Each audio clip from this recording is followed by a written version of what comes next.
The truck door slammed like a gunshot against the absolute silence of the pines. I stood in the long, skeletal shadow of Tower 4, a needle of rusted iron stitching the earth to a bruised and heavy sky. Eric didn't look at me as he handed over the keys. His eyes stayed fixed on the tree line, scanning the vibrating green for something that wasn't there, or perhaps something that was. He handed me a piece of paper, crumpled and stained with a dark, oily residue. "The rules," he rasped, his voice a jagged edge of radio static. "Read them. Memorize them. Forget them, and you're just another layer of compost for the forest floor." Then he drove away, leaving me to the rotting smell of old needles and the suffocating weight of the void. The first day was a clinical, blinding white. The sun sat high and indifferent, casting shadows that felt too sharp, like they could cut. I felt untouchable in my new red windbreaker, a vibrant beacon of civilization against the dull, ancient greens of the Yellowstone canopy. I was leaning over the railing, admiring the vastness, when I heard it. It wasn't a buzz. It was a low-frequency thrum that rattled the marrow in my bones. A shadow crossed the deck, fast as a bullet. Before I could blink, something hit me with the force of a lead pipe, throwing me hard against the cabin glass. It was a bumblebee, but its thorax was the size of a basketball, covered in coarse, oily fur that smelled like stagnant honey. It hovered inches from my face, its many-facete eyes reflecting my terror in 1,000 broken, shimmering images. I scrambled inside, heart hammering against my ribs like a trapped bird. Eric's voice came over the radio later, cold as a grave. "Never wear bright colors. Daniel. They think you're a flower." The last guy. They carried him up 500 feet and let go just to see if he'd bloom on the rocks. Night brought a different kind of rot. I woke to a sound like a saw blade dragging across a chalkboard. A rhythmic, metallic grinding that made my teeth ache. I grabbed the high-beam flashlight and leaned over the railing, the air tasting of iron and ozone. Huddled around the base of the main support beams were beetles the size of terriers. Their mandibles were serrated, glowing with a dull, bioluminescent slime as they sheared through the thick metal of the tower. The entire structure groaned, a dying giant under the knife. I grabbed the pressurized canister of specialized cedar oil Eric had left in the corner, spraying the creatures until the air was thick with the scent of a funeral parlor. They hissed, their shells clicking like 1,000 typing fingers as they retreated into the dark. If I'd slept another hour, the tower would have been a heap of scrap metal and bone. By the third day, the rules became my religion. The sun set, casting long, distorted shadows that seemed to reach for the cabin like skeletal hands. I spent the twilight hours with rolls of heavy-duty tape, meticulously sealing every hairline fracture in the wood, every seam around the windows.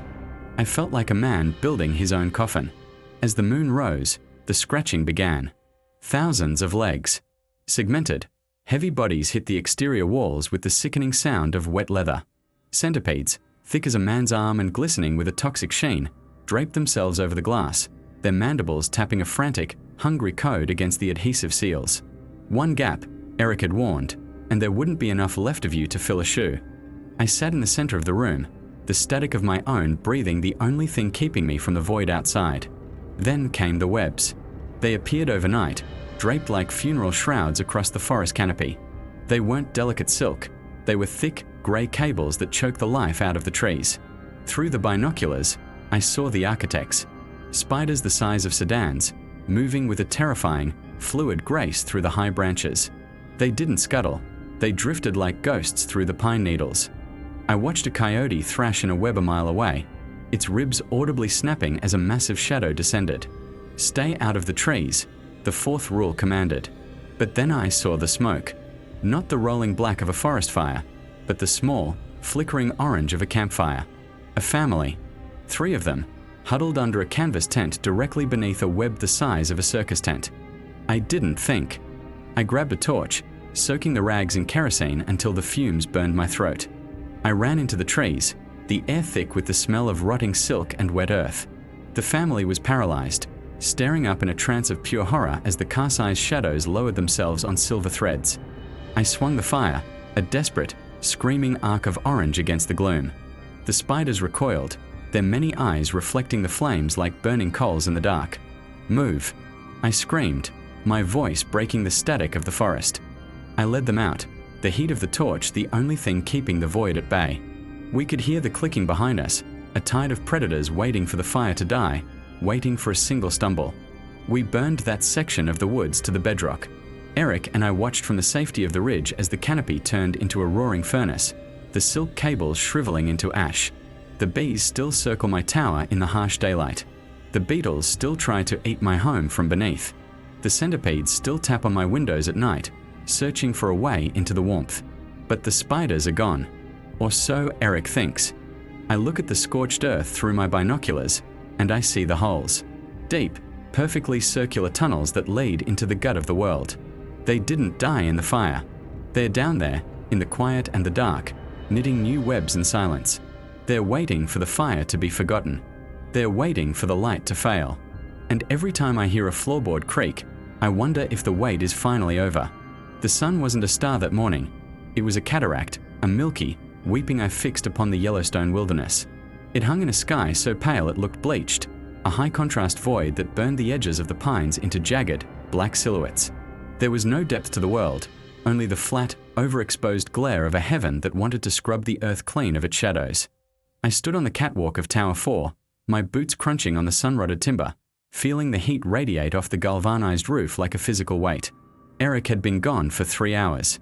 The dust from his truck had long since settled back into the dry ruts of the access road, leaving me with nothing but the static of the wind and a crumpled piece of paper that felt heavier than the mountain itself. I didn't look at the rules again. Not yet. I thought I knew better. I thought the isolation was the only monster I'd have to wrestle out here in the gut of the world. The air was thin, tasting of dry resin and ancient, pulverized stone. To combat the chill of the high-altitude breeze, I reached into my pack and pulled out my favorite hiking jacket. It was a brilliant, screaming crimson, a red so deep it looked like a fresh wound against the pale, overexposed landscape.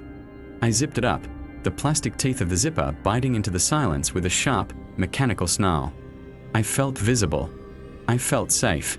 In a world of muted greens and dead greys, I was a flare, a signal fire of human presence. I walked to the edge of the railing, leaning out over the 1,000-foot drop, letting the blinding light of the noon sun wash over me until my vision began to fray at the margins. That's when the silence changed. It didn't break, it curdled. The wind didn't die down so much as it became thick, a heavy, vibrating soup that made the hair on my arm stand up.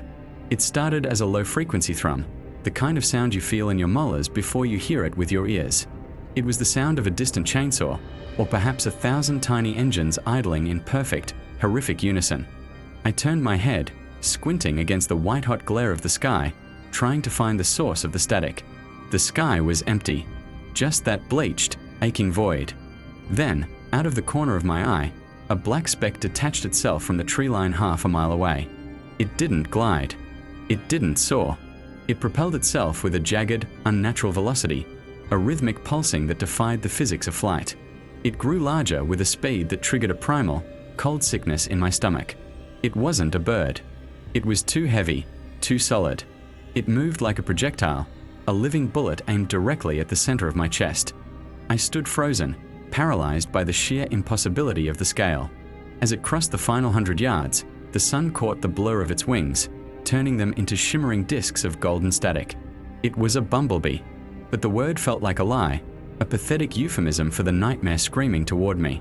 It was the size of a basketball, a bloated, furry sphere of obsidian and amber, its legs trailing beneath it like hooked, ebony scythes.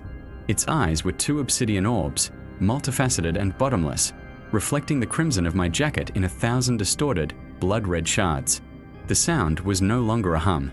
It was a roar, a violent, atmospheric disturbance that shook the very floorboards of the tower. I didn't have time to scream. I didn't have time to dive for the hatch. The collision was tectonic. It hit me with the force of a professional pitcher's fastball, a solid, heavy mass of chitin and muscle that slammed into my sternum. The impact threw me backward, my heels catching on the railing as I folded like a broken doll. The air was punched out of my lungs in a wet, ragged gasp, leaving my throat feeling like it had been scraped with rusted steel. I hit the deck hard, the back of my head bouncing off the timber, sending sparks of white light dancing across my vision. The creature didn't fly away. It hovered. It stayed 3 feet above me, its wings beating with such ferocity that the wind from them smelled of sweet, rotting nectar and hot copper. It was angry. It was confused. It darted left, then right, its massive mandibles twitching with a mechanical, rhythmic hunger. I scrambled backward on my elbows, my breath coming in jagged, panicked hitches. The red of my jacket was all I could see in the overexposed glare. It looked like a pool of blood I was drowning in. The bee dove again. I rolled, the rough wood splinters tearing into my palms as the creature smashed into the spot where my head had been a second before. The sound of the impact was a sickening thud, followed by the screech of its legs dragging across the wood. It was trying to grip me. It wasn't trying to sting, it was trying to harvest. To its alien, multifaceted mind, I wasn't a man. I was a giant, swaying flower. I was a resource to be plucked from the vine and carried back to some dark, pulsating hive hidden in the throat of the mountains. I fumbled for the zipper of the jacket, my fingers clumsy and numb with shock. The creature banked in the air, a heavy, droning turn that sent a shadow flickering over me like the wings of an extinction-level event. It prepared for a third strike, its thorax pulsing, the golden hairs on its body standing up like electrified wire. I ripped the jacket open, my heart hammering against my ribs so hard I thought they would snap from the inside. I tore the sleeves off my arms, the crimson fabric feeling like a cursed skin I had to shed before I was consumed. I bunched the jacket into a ball and hurled it over the railing. The effect was instantaneous. The bee didn't even look at me. It pivoted in midair with a sickening, liquid grace, its entire being suddenly tethered to the falling red shape. It dropped like a stone, its wings folding briefly as it chased the jacket down into the abyss. I crawled to the edge, my chest heaving, watching as the creature overtook the fabric 500 feet above the forest floor. It didn't just grab it. It slammed into the jacket, its legs wrapping around the red bundle, its mandibles sinking into the polyester. They vanished into the green canopy below, a single, violent speck of red swallowed by the indifferent, sun-bleached wild. I stayed on the floor for a long time, the heat of the sun cooking the sweat on my forehead. My chest ached where the impact had occurred, a deep, radiating bruise already beginning to bloom beneath my shirt. The silence returned, but it was different now. It wasn't the silence of peace. It was the silence of a predator holding its breath. The light stayed high and harsh, overexposing the world until everything looked thin, fragile, and ready to snap. Hours later, the radio on the wall crackled to life, the sound of Eric's voice cutting through the static like a serrated blade. "Daniel, you still with me?" I reached up, my hand shaking as I keyed the MICI. I wore the jacket, Eric, the red one. There was a long pause, filled only with the white noise of the mountain. I could almost hear him sighing, a sound of weary, practiced grief. "The bright ones," Eric said, his voice flat, devoid of comfort. "To them, it's not a color. It's a scream. They think you're a bloom. They think you're a miracle. Last guy we had, he liked neon yellow. Wore a vest every day. One of them caught him mid-step on the catwalk. Didn't even have time to drop it. They grabbed him by the shoulders and just kept flying. Took him 3 miles out over the canyon before they realized he didn't have any pollen. Then they let go." I looked down at my hands. They were stained with the gray dust of the tower, the skin pale and ghostly in the high contrast light. "He didn't make a sound on the way down," Eric continued, the radio hissing in my ear. "Just a long, yellow streak against the blue. Remember the list, Daniel. The rules aren't there to keep you disciplined. They're there to keep you from becoming part of the landscape. Don't be a target. Don't be a flower. Out here, the sun sees everything, and it doesn't like things that stand out." I looked out the window. The forest was vast, a sea of jagged pines and hidden hollows where things the size of nightmares lived and breathed in the dark. The sun was beginning its slow, agonizing descent, but the light didn't soften. It only grew more orange, more visceral, like the glow of an oven door being opened. I realized then that I wasn't a lookout. I was a witness, and the things I was supposed to watch for weren't just fires. I walked over to the small wooden table and picked up the list. My eyes skipped past Rule 1, which was now etched into my marrow in the shape of a bruise. I looked at the next line, written in Eric's cramped, jagged hand. Rule 2, spray the chewing. I listened. Far below, beneath the floorboards, in the skeletal iron of the tower supports, I heard it. A faint, rhythmic grinding. The sound of something hard, something hungry, biting into the very thing that kept me above the earth. It sounded like teeth on bone. It sounded like the world was starting to eat itself, one metal shard at a time. I reached for the canister of cedar oil, my knuckles white, as the first shadows of evening began to stretch out like long, thin fingers across the rotting floor. The sun was dying, and in the high, overexposed silence of the Yellowstone, the real hunger was just beginning to wake up. The silence up here isn't empty. It is a physical weight, a thick, suffocating shroud that presses against your eardrums until you start to hear the things that aren't there. You hear the ghost of a radio signal, the heartbeat of the mountain, or the rhythmic, wet pulse of your own dread. I stood there, clutching the heavy canister of cedar oil, my knuckles white and bloodless. The sun had finally surrendered, sinking beneath the jagged horizon like a wounded animal, leaving behind a sky the color of a fresh bruise. The shadows were no longer just absences of light. They were reaching, stretching across the floorboards of the cabin like long, skeletal fingers clawing their way toward the center of the room. This was the hour when the Yellowstone changed. This was the hour when the rules stopped being suggestions and started being the only thing keeping the void from swallowing me whole. Then came the sound. It started as a low-frequency hum, a tectonic shudder that I felt in the marrow of my bones before I heard it with my ears. It was a rhythmic, grinding cadence, the sound of 1,000 serrated knives meeting a whetstone at once. Scritch, scritch, scritch. The tower groaned, a long, metallic sob that vibrated through the soles of my boots. This wasn't the wind. The wind has a voice, a whistle, a howl. This was mechanical. This was the sound of something unmaking the very foundation I stood upon.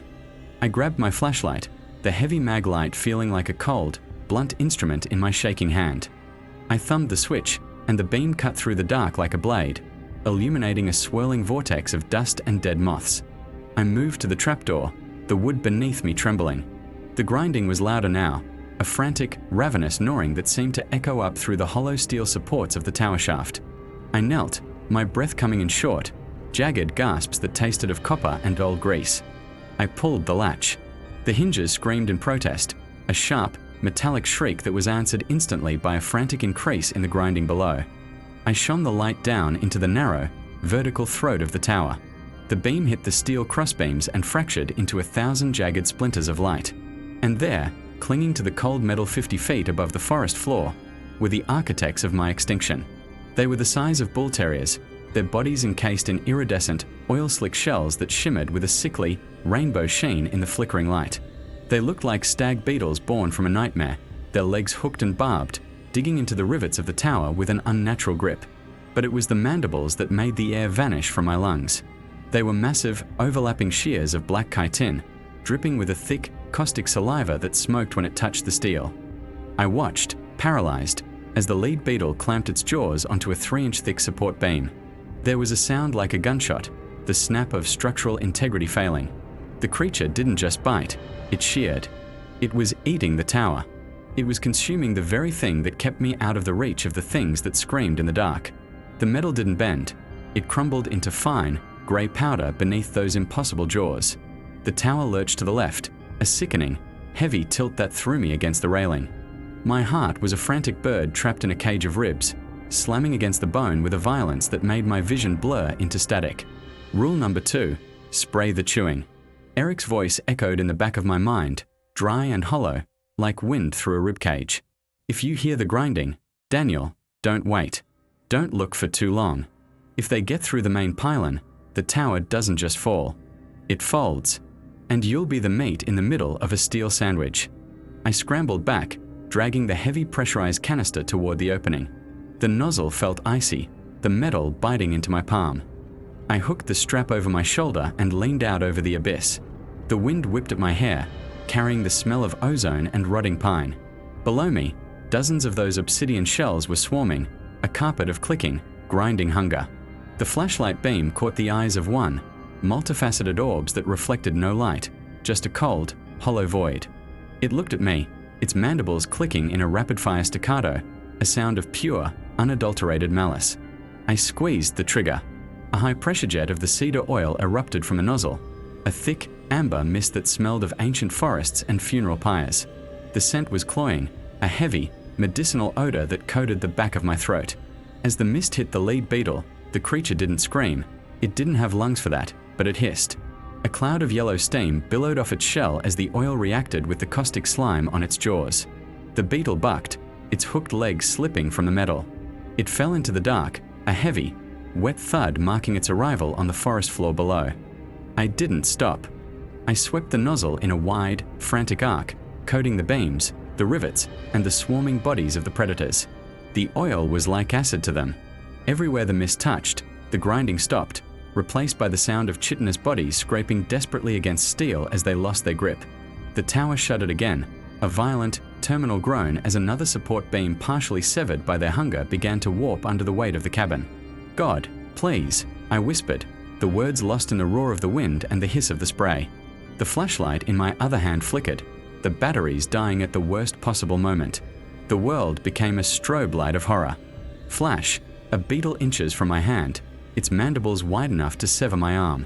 Flash, the amber mist coating the steel like congealed blood. Flash, the empty, dark space where the support beam used to be. I felt the tower give another inch, a slow, agonizing tilt toward the jagged rocks below. I leaned further out, my center of gravity shifting precariously over the rail, and emptied the rest of the canister into the throat of the tower.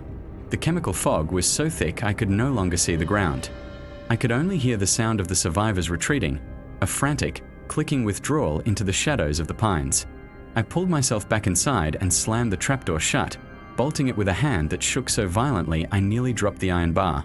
I collapsed against the wall, my chest heaving, the smell of the cedar oil lingering like a heavy, suffocating perfume. The tower was still tilted. It felt wrong, slanted, a wounded animal leaning on a broken leg. Every time I moved, the floorboards complained, a high-pitched metallic strain that told me the structural integrity was hanging by a literal thread of steel. I looked at my hands. They were covered in a fine, grey dust, the powdered remains of the tower skeleton. I sat there in the dark, the flickering flashlight finally dying for good, leaving me in a pitch-black void. The grinding had stopped, but the silence that replaced it was worse. It was a predatory silence. It was the silence of something waiting for the next rule to be broken. I reached out, feeling the cold, rough surface of the heavy tape I'd need for Rule 3, my fingers tracing the seams of the windows. The night was young, and the Yellowstone was just getting started with me.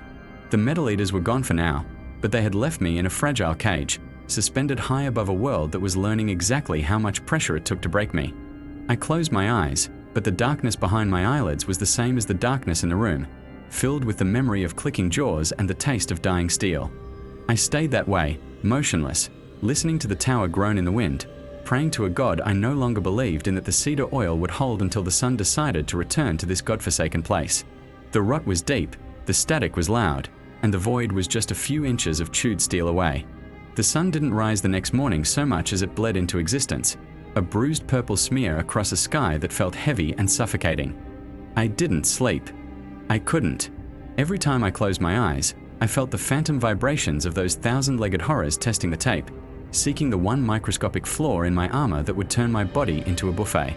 When the light finally touched the tower, the centipedes vanished into the shadows of the earth, leaving behind only the greasy, metallic scent of their passage. My hand shook as I peeled back a corner of the tape to let in the air.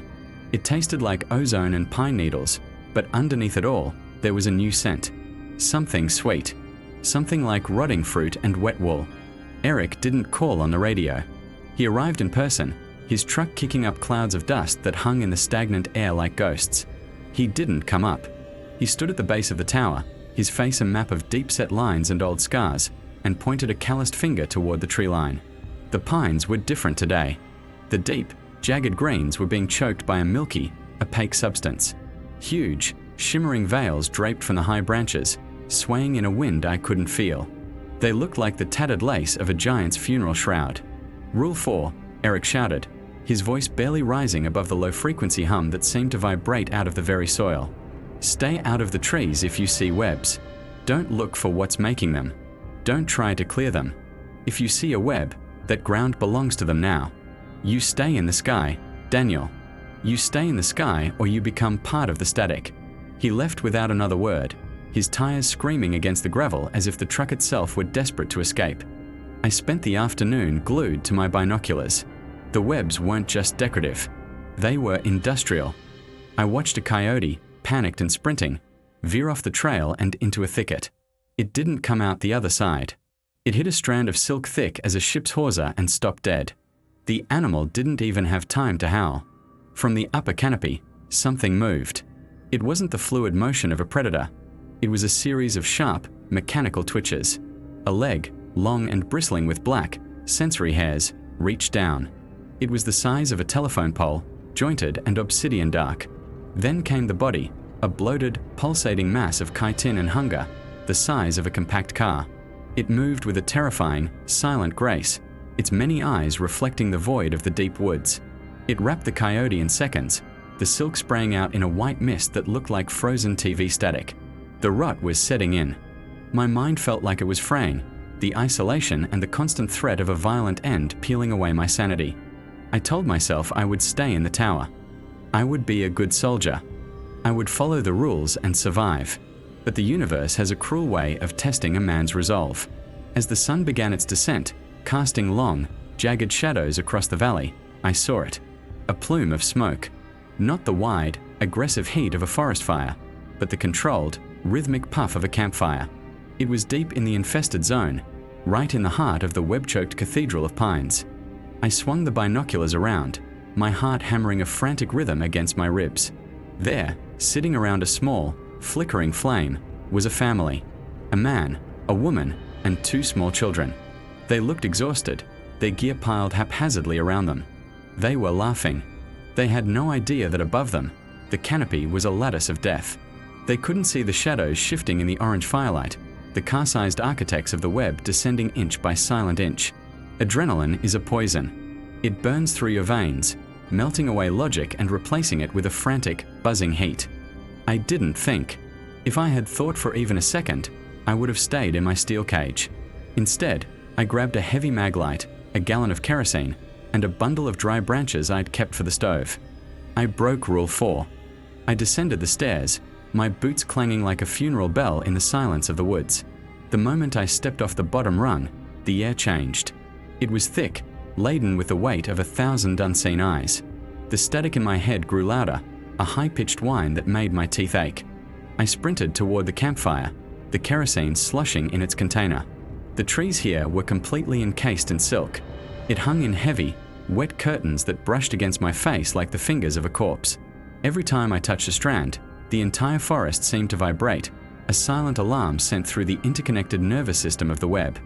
I burst into the clearing just as the first shadow detached itself from the heights. It was a nightmare rendered in flesh and silk. The spider was a void-given form, its mandibles dripping with a clear, caustic fluid that hissed when it hit the pine needles. The family screamed, a sound so raw and jagged it felt like it was tearing the air apart. The father scrambled for a knife, but he was a child playing with a toy against a god of the underworld. "Move!" I roared, my voice sounding foreign and ancient in my own ears. "Move or you die." I didn't wait for them to recover. I doused the bundle of branches in kerosene and struck a flare. The fire exploded into life, a harsh, violent orange that sliced through the pitch-black woods. The spider recoiled, its many eyes blinking in the sudden, aggressive light. It hissed, a sound like steam escaping a broken pipe, wet and rhythmic. I thrust the torch forward, the heat singeing the hair on my arms. The silk caught instantly. It didn't just burn, it vanished in a flash of blue flame, smelling like burning hair and old chemicals. The family was paralyzed, the children's eyes wide and glassy with a terror so deep it had turned into a kind of catatonia. I grabbed the father by the shoulder, my grip bruising. "Out. Now. Follow the fire." We ran. It was a journey through a literal hell. The woods were alive. Above us, the canopy was a shifting mass of legs and abdomens. The spiders didn't attack directly. They stalked us from the periphery of the firelight, their movements jagged and erratic. Every time the orange light flickered or dimmed, a leg would dart out from the darkness, testing the air, reaching for a stray limb. I swung the torch in wide, desperate arcs, the firelight creating a flickering sanctuary in the void. The heat was unbearable, the smoke choking, but the alternative was a slow dissolution in a silken tomb. We reached the edge of the web zone just as the torch began to sputter.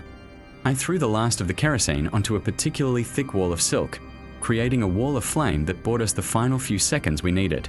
We collapsed onto the gravel of the access road, gasping for air that didn't taste like the end of the world. Behind us, the forest was a pillar of orange fire.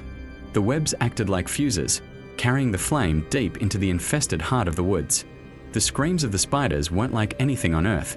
It was the sound of 1,000 violins being snapped at once. Eric was waiting by the truck, his face unreadable in the flickering light of the burning forest. He didn't ask how I'd save them. He didn't congratulate me. He just watched the fire consume the evidence of his failures. He helped the family into the back of his truck, his movements slow and methodical. As he climbed into the driver's seat, he looked at me, the orange firelight reflecting in his pupils like two dying suns. "You broke the rule, Daniel," he said softly. "The static never forgets a debt." The next few weeks were a blur of smoke and survival. The fire department and the rangers swarmed the area, officially declaring it a freak lightning strike. Eric and I worked together to ensure the fire did its job, incinerating every inch of the webbed canopy. We watched as the giant bees returned to their flowers, no longer finding competition in the sky. We watched as the metal-eating beetles focused their hunger on old scrap heaps we hauled in to distract them from the tower. The centipedes stayed in the earth, their tapping becoming a distant, rhythmic memory. But the spiders were gone. Not dead, just gone. We found no charred husks of the car-sized architects. We found no remains of their underground burrows. They had vanished into the void before the heat could claim them. Now, I sit in my tower, watching the new growth push through the blackened soil. The forest looks peaceful. The sun rises and sets with a regularity that should be comforting. But late at night, when the wind dies down and the world falls into that deep, heavy silence, I put my ear to the floorboards. I don't hear the wind. I don't hear the beetles. I hear a soft, rhythmic scratching. It's coming from deep underground, far beneath the roots and the rot. It sounds like 1,000 knitting needles clicking together. It sounds like the static is rebuilding itself. They didn't burn. They just went where the fire couldn't reach them. They're down there in the dark, weaving a new world out of the void, waiting for the orange light to fade. And I know, with a certainty that hollows out my soul, that when they return, for rules won't be enough to save me. Nothing will. The ash doesn't just settle. It colonizes. It is a grey, powdery rot that coats the world in the scent of incinerated history and dead pine. Standing here on the observation deck, the air tastes like a funeral pyre that refused to go out, a thick, gritty static that settles in the back of my throat and stays there. The sun is a pale, bruised disk behind the haze of the smoky twilight, casting a dull ashen grey over the charred skeletons of the forest. We burned it. We poured the liquid fire until the canopy screamed, until the web shriveled into black weeping sores, and the car-sized architects of that silk-choked hell vanished into the smoke. Eric says we won. He stands by the truck, his face a map of soot and exhaustion, watching the smouldering horizon with the hollow eyes of a man who has looked into the mouth of God and found only teeth. But I know better. Winning implies a conclusion, an end to the cycle of the hunt. This isn't a victory. It's a ceasefire signed in blood and charcoal, and the terms are shifting beneath my feet. The tower feels different now. It used to be a sanctuary, a fragile bubble of humanity suspended above a sea of prehistoric hunger. Now, it feels like a baited trap. Every creak of the metal supports under the wind sounds like the grinding of those beetle mandibles, that rhythmic, obsessive chewing that seeks to turn my refuge into a heap of twisted scrap. I still spray the cedar oil. I do it until my lungs burn and my eyes water, coating the stairs and the shaft in a slick, aromatic poison. The beetles still come, though. I hear them in the dead hours of the night, their heavy, chitinous bodies thudding against the base of the tower. They don't just want the metal anymore. They want the warmth. They want the heartbeat they can feel vibrating through the steel. I sit there in the dark, the bottle of chemical spray clutched in my hand like a holy relic, listening to the sound of something ancient trying to eat the very ground I stand on. The bees are still there, too. They are the heralds of the dull grey mornings, jagged yellow nightmares the size of basketballs that drone with the sound of a failing engine. I've stopped wearing anything but the drab, oil-stained greys of the ash. I've become a ghost in my own home, a shadow blending into the smoke. I watched one yesterday through the salt-crusted glass of the window.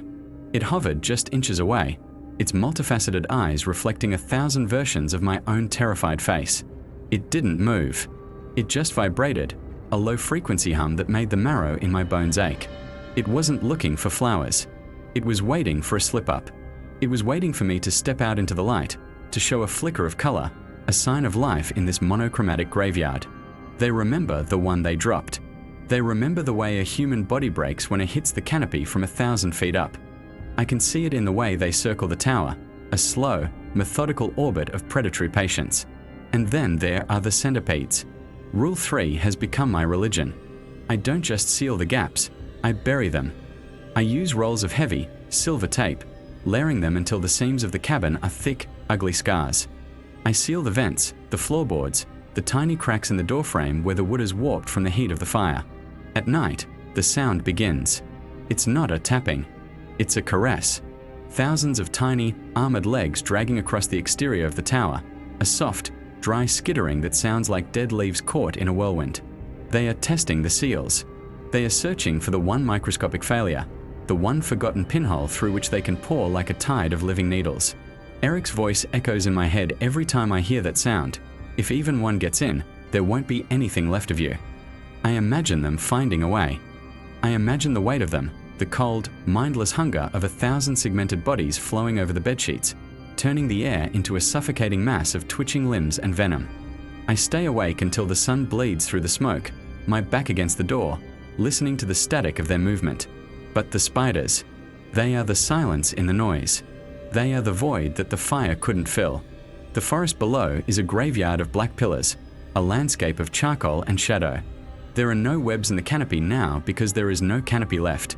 But when I look through the binoculars, I don't see empty space. I see the entrances.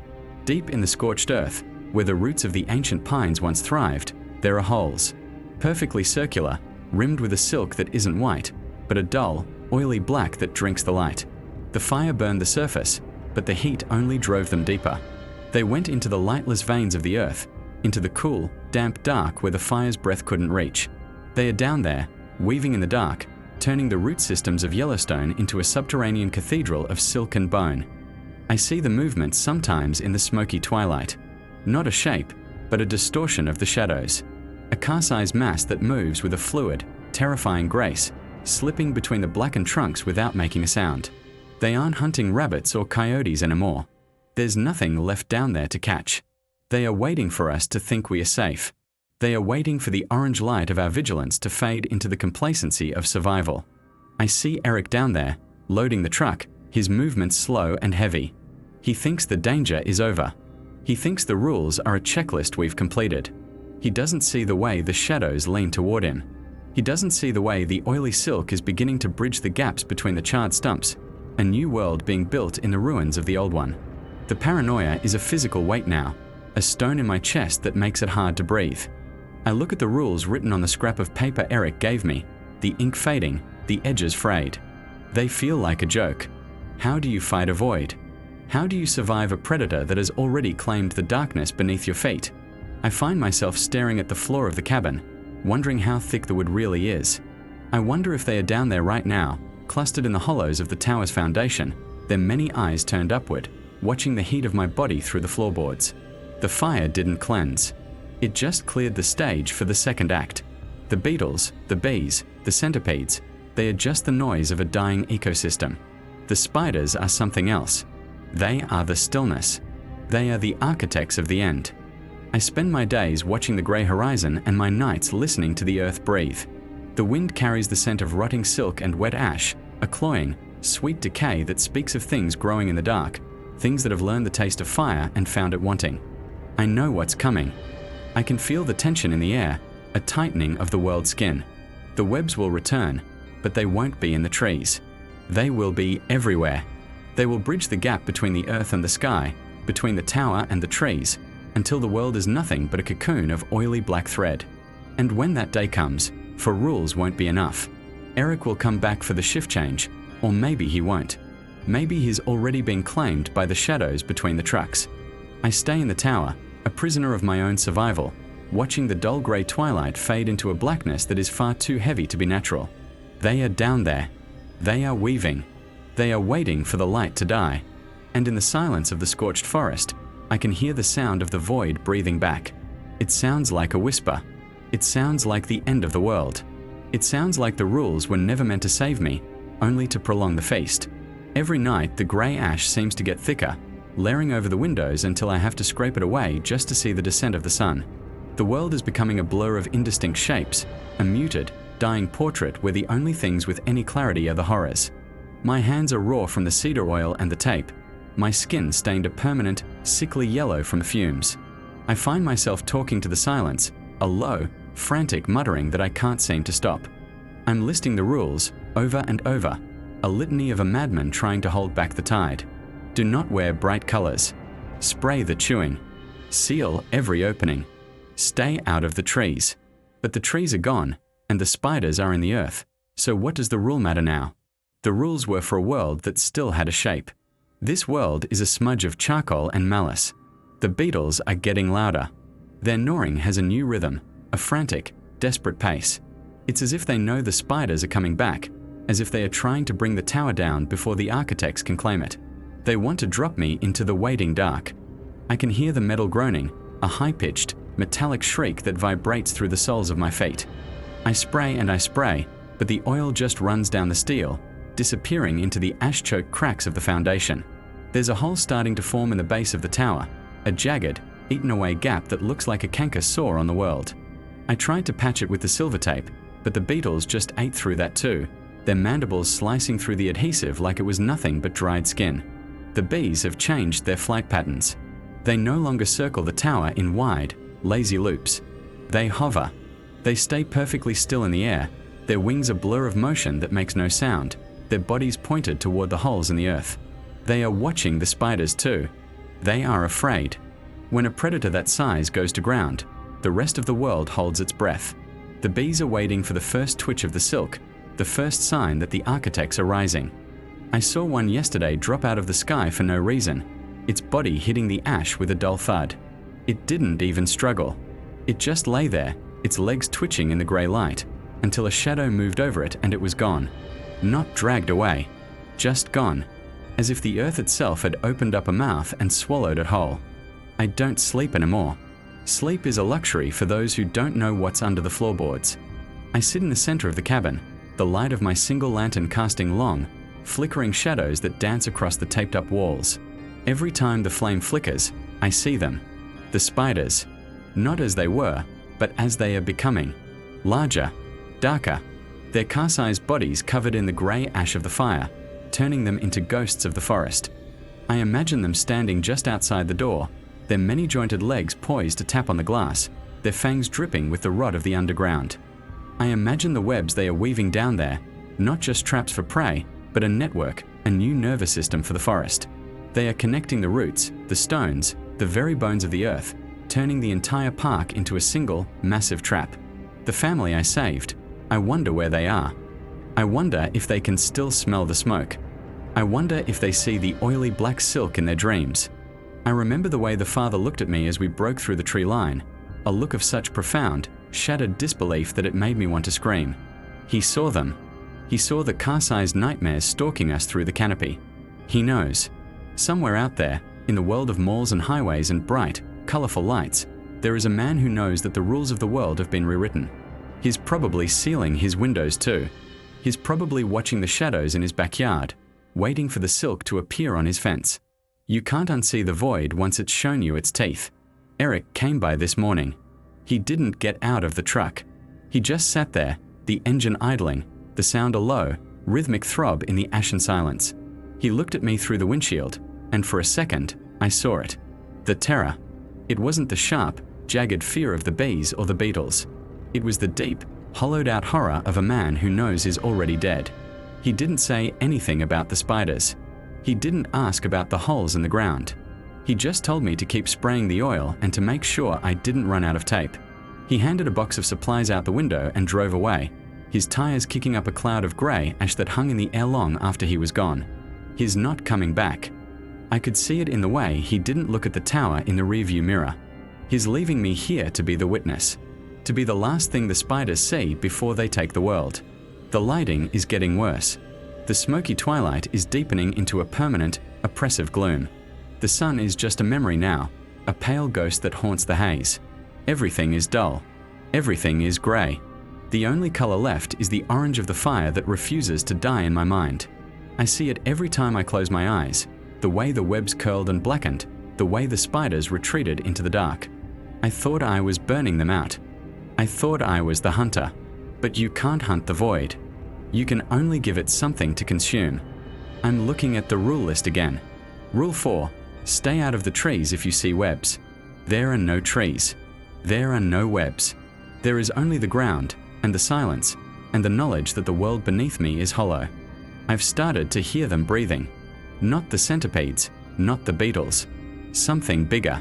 A slow, heavy respiration that makes the very air in the cabin vibrate. It's coming from the holes. It's coming from the dark veins of the earth. The spiders aren't just waiting. They are breathing the world in, preparing to exhale something new. I have one roll of tape left, one bottle of oil. The bees are gone now, as if they finally gave up on the sky. The centipedes have stopped their skittering. The beetles have stopped their gnawing.